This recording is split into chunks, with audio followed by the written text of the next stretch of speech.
All right, let's dive into a book that might just change how you see every single choice you make every single day. It's called Nudge by Richard Thaler and Cass Sunstein. And trust me, it's a fascinating look into the invisible forces that are constantly shaping our lives, usually without us even noticing. So let me start with a question for you. That coffee you grabbed this morning, the podcast you chose to listen to, even what you're going to have for dinner tonight, how much of that was a totally free choice made in a vacuum?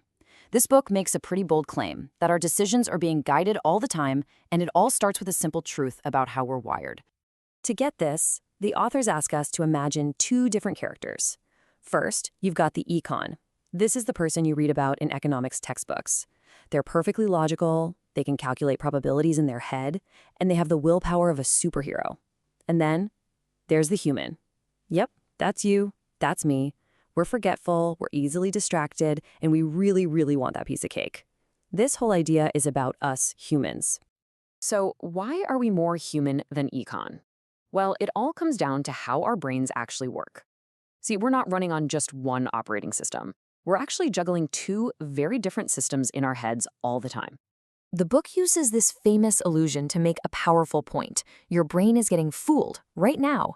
Even if I tell you, and it's true, that these two tabletops are the exact same size and shape, your eyes are probably screaming, no way. It's a perfect case of seeing is not believing. Our intuition, our perception, isn't always giving us the real picture. And that's because of our two thinking systems. First, there's the automatic system. This is your gut. It's fast, it's effortless, it's instinctual. It's what makes you flinch when something flies at your face. Then there's the reflective system. This is your conscious, deliberate thought. It's what you use to solve a math problem. Now here's the kicker.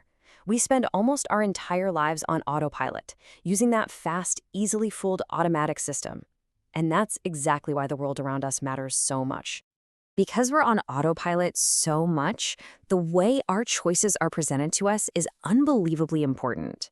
And this leads us to the real heart of the book, a concept they call choice architecture. Think about it like this. An architect who designs a building influences how you move through it just by deciding where to put the stairs or the doors. Well, a choice architect does the exact same thing, but for your decisions. They design the environment where you choose, whether that's a website, a government form, or a cafeteria line. And here is the really mind-blowing part. There is no neutral design. It is completely impossible. Every way you present a choice, the order of food on a menu, the layout of a grocery store, is already a form of choice architecture. It's already influencing what people do, whether it was designed to or not. The book uses this great example of a cafeteria manager named Carolyn. She has to figure out how to arrange the food for the kids. Does she put the healthy fruit at eye level? Does she put the tempting desserts right at the start of the line? She could even just arrange it all randomly. But here's the thing. Even a random arrangement is a design that will affect what the kids eat. There's just no way to avoid it. So if the design of our choices matters that much, it means that we can use small, smart changes in that design to make a huge difference. And that brings us, finally, to the big idea from the book's title, the nudge. So what is a nudge? It's any small feature of that choice architecture that gently pushes people in a particular direction.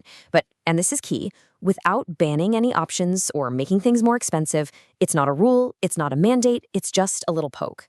Putting fruit at eye level? That's a nudge. Banning junk food? That is not. Okay, time for what is probably the most famous and frankly most brilliant example of a nudge ever.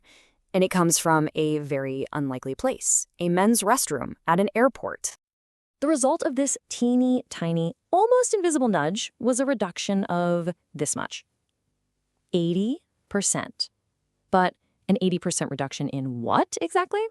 Spillage. Yep, you heard me right. By etching a tiny, realistic-looking image of a fly into the porcelain of the urinals, the designers gave men something to, well, aim at. It's a perfect nudge. It appeals directly to our automatic system, it costs almost nothing, and it reduced spillage by 80%. That, right there, is the power of a good nudge. Now, the fly is clever, for sure, but one of the most powerful nudges we face every day is the default option. As humans, we have a huge bias toward just sticking with the status quo. Our automatic system loves taking the path of least resistance. So whatever is pre-selected for us, we tend to just go with it.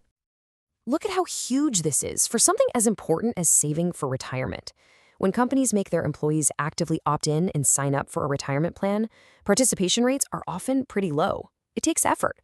But when they just flip the default and automatically enroll everyone unless they choose to opt out, the participation rates go through the roof. Same choice, same people. Just a different default leads to a massively better future for thousands.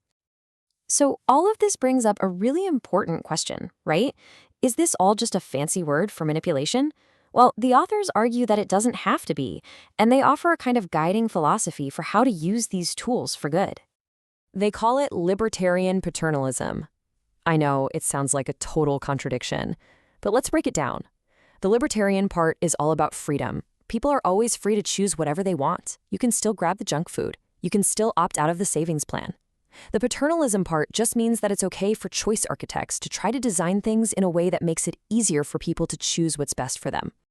The authors even joke about the name themselves, admitting it's a term which only its authors love.